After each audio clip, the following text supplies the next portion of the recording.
In this video, I'll explain why there's something wrong with motivation and why it's not really trending right now.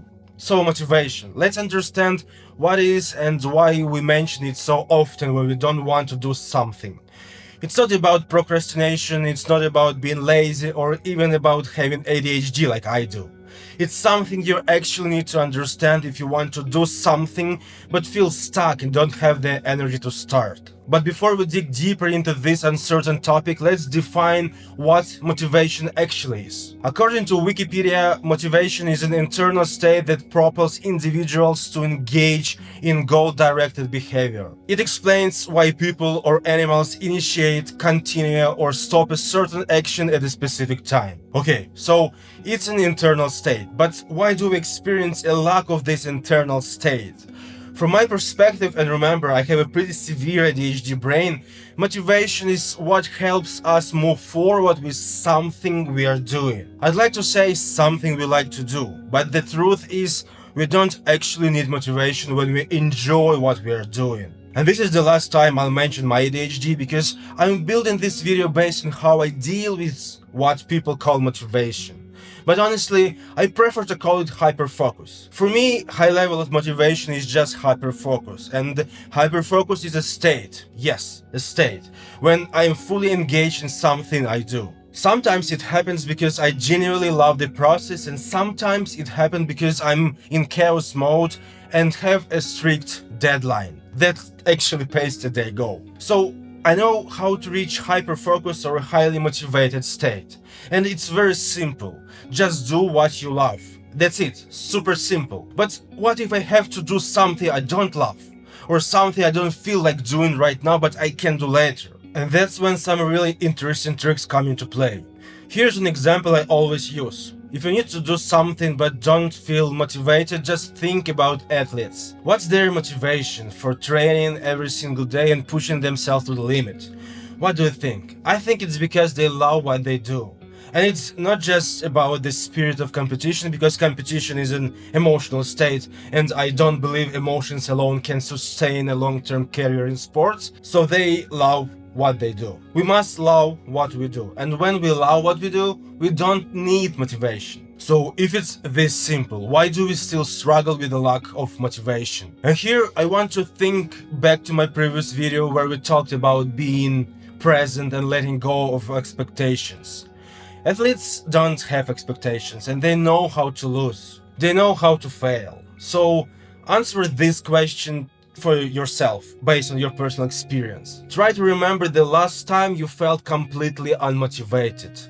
Did you enjoy what you were doing? Did you have any expectations at that moment? Maybe you were working on a school project or preparing a presentation for work and halfway through you just stopped because you didn't have enough motivation. Let's break it down and figure out why you didn't finish, or why you finished but without feeling motivated. Let's go back to athletes and think about the nature of motivation. To be engaged in what we do, we need to have a base for it.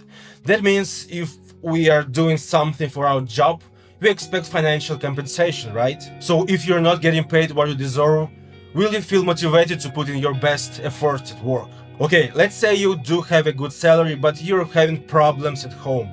Maybe you had a fight with your partner or you're dealing with health issues. Will you still feel motivated? I doubt it. This is where that boring Maslow's hierarchy of needs comes in. For any kind of motivation, we first need to have our basic needs met. And this applies to every stage of life. If we don't have food or basic security, we won't be able to perform well at work or in relationships. That's why prisoners in labor camps weren't motivated, because their basic needs, food, warmth and freedom, weren't being met. Makes sense, right? But some of them did have strong motivation to stay alive. And for most, it came from their families, memories and love.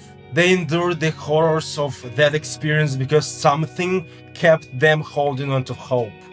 So motivation is something deeper than we think.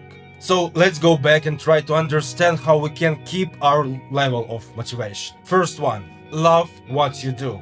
Second, be present in the moment. Third, fulfill your basic needs. And if you can't do that, but still need to perform well, find a reason to do it anyway. I don't want to bring up labor camps or prisons again, but you need to find what motivates you to keep moving forward. And try to apply this concept to everyday situations where you sometimes experience a lack of motivation.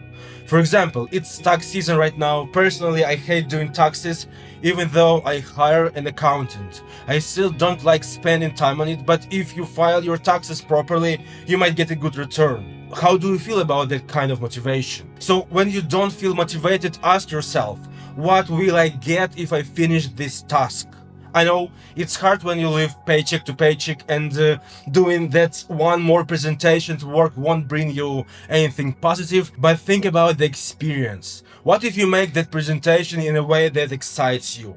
What if you pretend you're making it for your own business, not just for your boss?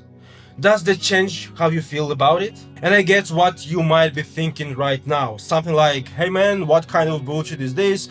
I just wanted to know how to do something I don't want to do. But just hear me out for a second. We are humans, we have bodies, we have brains, and we have all kinds of chemicals processes happening inside us. And that's exactly why we crave understanding, why we want to know how our bodies and minds actually work when it comes to action and motivation. It's really not that complicated to understand, but it is hard to accept that everything has already been figured out. You just need to find what works for you. So yeah, let's wrap this up with a few practical tips. At least this worked for me. If you want to stay motivated to do something that doesn't naturally excite you, just fake your motivation. Seriously, trick yourself into believing you are doing something you actually enjoy. If you have to prepare a presentation for a job you don't care about, pretend you are doing it for your own business.